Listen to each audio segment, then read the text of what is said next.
तो इस वीडियो में ब्लेंडर के अंदर जो स्क्रिम नाम का मॉडिफायर आता है उसको एक्सप्लेन करने वाला हूँ, जिसका यूज हम तब करते हैं जब आप ब्लेंडर के अंदर किसी ऐसे ऑब्जेक्ट को मॉडल कर रहे हो जिसका जो शेप है वो हेलिक्स की तरह हो। तो वहाँ पे हम स्क्रिम मॉडिफायर का यूज करते हैं और साथ में इसी मॉडिफायर का यूज करके आप बहुत तरह का शेप बहुत कम समय में ड्रॉ कर सकते हो। जैसे ब्लेंडर का डिफ़ॉल्ट सीन है, यहाँ पे मैं ए की को प्रेस करता हूँ, सारे ऑब्जेक्ट को सेलेक्ट करता हूँ, उसके बाद एक्स की को प्रेस करता हूँ और सबको डिलीट कर देता हूँ। और यहाँ पे सपोज करो मैं सीन के अंदर एक कर्व ऐड करता हूँ जैसे कि बेजियर कर्व। अब किसी भी ऑब्जेक्ट के ऊपर आपको स्क्रिप्ट मॉडिफायर अप्लाई करना है तो उस ऑब्जेक्ट को सेलेक्ट करना है, फिर प्रॉपर्टीज पैनल के अंदर ये रहा मॉडिफायर्स वाला सेक्शन, इसके अंदर ऐड मॉडिफायर बटन पे टैप करना है, फिर यहाँ पे जनरेट वाले कैटेगरी के अंदर ये रहा स्क्रिप्ट नाम का मॉडिफायर, इसके ऊपर टैप करोगे ये मॉडिफायर इस ऑब्जेक्ट के ऊपर ऐड हो जाएगा। अब यहाँ पे ये जो बेजियर कर्व था हमारा, इसको सेलेक्ट करके एडिट मोड के अंदर आ जाता हूँ। अब यहाँ पे इस बेजियर के अंदर देखोगे तो एक ड्रॉ नाम का टूल है, इसको मैं सेलेक्ट करता हूँ, इसको एक्टिवेट करता हूँ। अब यहाँ पे 1 की को प्रेस करके फ्रंट ऑर्थोग्राफिक व्यू के ऊपर आ जाता हूँ। अब यहाँ पे मैं जैसे मान लो मुझे एक कप ड्रॉ करना है इस स्क्रिप्ट मॉडिफायर का यूज करके, तो यहाँ पे मैं सिंपल इस तरह से ये कप का हैंडल हो गया, उसके बाद ये कप का जो आपका ग्लास होता है वो ये हो गया। तो यहाँ पे देखोगे तो इस तरह का कप मेरा फटाक से ड्रॉ हो गया। अब यहाँ पे ऑब्जेक्ट मोड के अंदर आ जाता हूँ और इसको मैं यहाँ पे अप्लाई कर देता हूँ इस तरह से। अच्छा, ये जो आपका कॉन्स्ट्रक्टिव मॉडिफायर है, ये स्क्रिप्ट मॉडिफायर कुछ कॉन्स्ट्रक्ट कर रहा है जो कि आपके कर्व के ऊपर अप्लाई नहीं होता है। तो यहाँ पे आपको क्या करना है कि इसको सेलेक्ट करके फंक्शन 3 की प्रेस करना है, फिर यहाँ पे कन्वर्ट इनटू मेश यहाँ पे टाइप कर देना, ये अप्लाई हो गया। नहीं तो अल्टरनेटिवली मैं अभी अंडू कर रहा हूँ, यहाँ पे इसको सेलेक्ट करके ऑब्जेक्ट के अंदर जाना है, फिर यहाँ पे कन्वर्ट टू वाले मीनू के ऊपर जाना है, यहाँ पे मेश चूज कर लेना, ये आपका कन्वर्ट हो गया। अब ये जो मेश है इसको टैप करके एडिट मोड के अंदर आ सकते हो, यहाँ पे जो भी आपको कुछ एडिट करना है वो आप यहाँ पे फर्दर एडिटिंग कर सकते हो। अब मैं यहाँ पे वापस से नया फाइल क्रिएट करता हूँ, उसी तरह से इस क्यूब को सेलेक्ट करके यहाँ पे आप इसके ऊपर स्क्रिप्ट मॉडिफायर इस तरह से अप्लाई कर सकते हो। उसके बाद एडिट मोड के अंदर आ जाओ, यहाँ पे मैं सपोज करो टाइप कर देता हूँ, अभी बताता हूँ ये पैरामीटर का क्या मतलब है। यहाँ पे इटरेशन के अंदर 5 फीट कर देता हूँ। अब यहाँ पे सारे वर्टिसेस को सेलेक्ट करके मैं यहाँ पे इसको जैसे ग्रैब करूँगा इधर उधर, तो इस तरह का आपका जो हेलिक्स की तरह शेप होता है यहाँ पे बन के तैयार होगा इस तरह से। तो अपने हिसाब से इसको पोजीशन करके जो भी शेप चाहिए वो क्रिएट कर सकते हो। अब इसका जो पैरामीटर है उसको समझाने के लिए मैं वापस से नया फाइल क्रिएट करता हूँ और सारे चीज़ को डिलीट करता हूँ और सीन के अंदर एक यहाँ पे सर्किल ऐड करता हूँ इस तरह से। अब यहाँ पे इसको सेलेक्ट करके मैं एडिट मोड के अंदर आ जाता हूँ और यहाँ पे एक वर्टेक्स को सेलेक्ट करता हूँ और सिलेक्शन को इन्वर्स कर देता हूँ कमांड और आई की को प्रेस करके।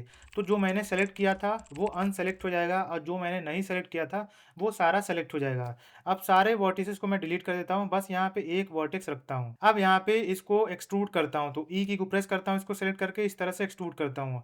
अब यहाँ पे मुझे जेड एक्सिस के ऊपर 1 यूनिट एक्सट्रूड करना है, तो यहाँ पे जेड टाइप करता हूँ, की पैड के ऊपर जेड की को हिट करता हूँ, फिर यहाँ पे नम पैड के ऊपर 1 हिट करता हूँ, उसके बाद रिटर्न की को हिट कर देता हूँ। अब इसके ऊपर मैं स्क्रीन मॉडिफायर को ऐड करता हूँ, तो यहाँ पे स्क्रीन मॉडिफायर को मैंने ऐड किया। अब यहाँ पे देखोगे तो हो क्या रहा है कि ये जो एंगल है स्क्रीन मॉडिफायर के अंदर 360 डिग्री, तो जहाँ मैंने प्रोफाइल दिया है उस प्रोफाइल से लेके 360 डिग्री में इस तरह से स्क्रीन मॉडिफायर का यूज करके शेप क्रिएट हो गया।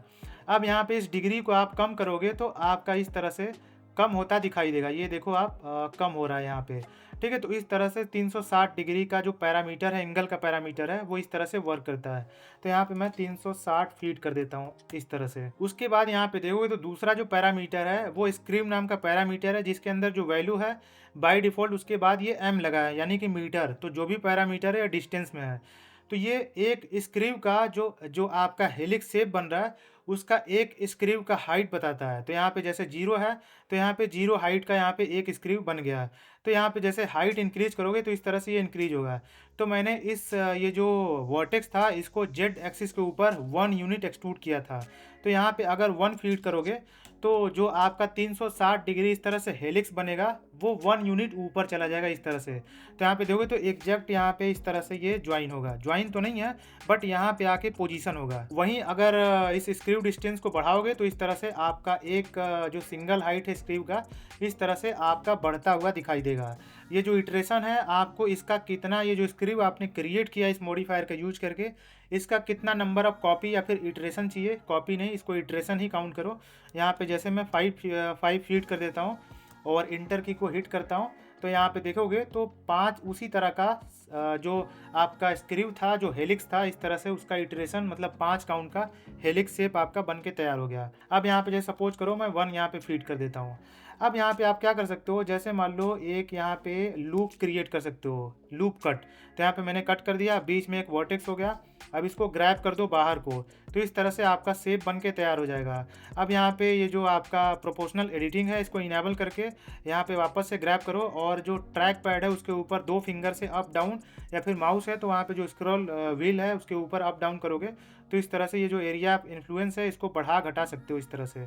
तो इस तरह से आप इसको शेप दे सकते हो। ठीक है, इतनी बात समझ में आ गई। उसके बाद नीचे देखोगे तो आपको कौन से एक्सिस पे जो आपको हेलिक्स शेप क्रिएट करना है स्क्रू मॉडिफायर का यूज करके, वो एक्सिस यहाँ पे चूज कर सकते हो। मैंने यहाँ पे जेड एक्सिस चूज किया, तो वो जेड एक्सिस के ऊपर यहाँ पे अगर आपको एक्सिस इनेबल करना है जेड वाले को, तो यहाँ पे जेड पे टैप कर दोगे तो जेड एक्सिस भी आपको यहाँ पे दिखाई देगा। तो जेड एक्सिस के ऊपर इस तरह से मेरा हेलिक्स काइंड ऑफ शेप बन के तैयार हो रहा है। वहीं अगर आपको ये जो ग्रीन वाला लाइन दिख रहा है वाई एक्सिस के ऊपर आपको बनाना है तो वाई चूज कर लो, एक्स एक्सिस के ऊपर बनाना है तो एक्स चूज कर लो। उसी तरह से यहाँ पे देखोगे तो नीचे एक्सिस ऑब्जेक्ट है। अब जैसे मैं ऑब्जेक्ट मोड के अंदर आता हूँ, टैप की को प्रेस करके यहाँ पे सीन के अंदर सपोज करो एक क्यूब ऐड करता हूँ, और इसको मैं एक्स एक्सिस के ऊपर इस तरह से मूव कर देता हूँ। इसको टैप करके एडिट मोड के अंदर आ जाता हूँ। अब यहाँ पे या फिर ऑब्जेक्ट मोड के अंदर ही रह सकते हो, कोई इशू नहीं है। यहाँ पे इस क्यूब को जैसे ही सेलेक्ट करोगे तो उस क्यूब के राउंड जो एक्सिस ऑब्जेक्ट हो उस क्यूब के राउंड ये आपका जो शेप है हेलिक्स वाला वो क्रिएट होता दिखाई देगा। उसके बाद नीचे देखो तो ये स्टेप्स है। जैसे मान लो मैं यहाँ पे इसको डिलीट करता हूँ और यहाँ पे इसका एक डुप्लीकेट क्रिएट करता हूँ और इसको एक्स एक्सिस के ऊपर इस तरह से मूव कर देता हूँ, और इसके ऊपर मैं ये रेंडर का है, ये व्यू पोर्ट का है, तो अभी मैं व्यू पोर्ट के ऊपर चेक करता हूँ। रेंडर के ऊपर समझ सकते हो जो वहाँ पे सेट करोगे वो रेंडर के अंदर दिखाई देगा। तो यहाँ पे मैं इसके ऊपर 5 फीट कर देता हूँ स्टेप के अंदर, और इसके अंदर मैं सपोज करो 20 फीट कर देता हूँ। और यहाँ पे कर्सर ले जाके कमांड ए की को प्रेस करोगे तो ये मॉडिफायर अप्लाई हो जाएगा। उसी तरह से इसको टाइप करता हूँ, यहाँ से भी बाय द वे अप्लाई कर सकते हो।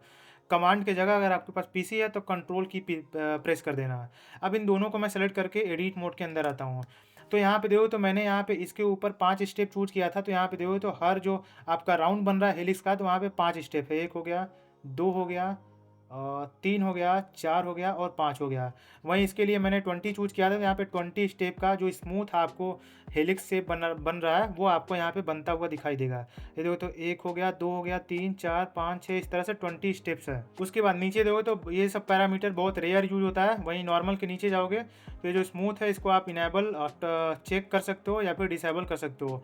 आपको स्मूथ करना है तो इसको आप इनेबल कर दो, बाय डिफ़ॉल्ट इनेबल रहता है। और अगर आपको स्मूथ नहीं करना है अपने से खुद से, जैसे इसको आपको स्मूथ नहीं करना है और अपने से खुद से यहाँ पे सब डिवीजन या फिर बेवल नाम का मॉडिफायर अप्लाई करना है, तो ये अपने हिसाब से ये सब एडजस्ट कर सकते हो पैरामीटर को। अगर आपको इस तरह का स्पाइरल स्क्रू शेप बनाना है तो मैं आपको रिकमेंड करूँगा कि इन सबको डिलीट करो और यहाँ पे एक सर्किल सीन के अंदर ऐड करो, और इसको सेलेक्ट करके इसके ऊपर आप स्क्रू मॉडिफायर को यहाँ पे ऐड कर दो और एडिट मोड के अंदर आ जाओ। सारे वर्टिसेस को सेलेक्ट करो सर्किल के।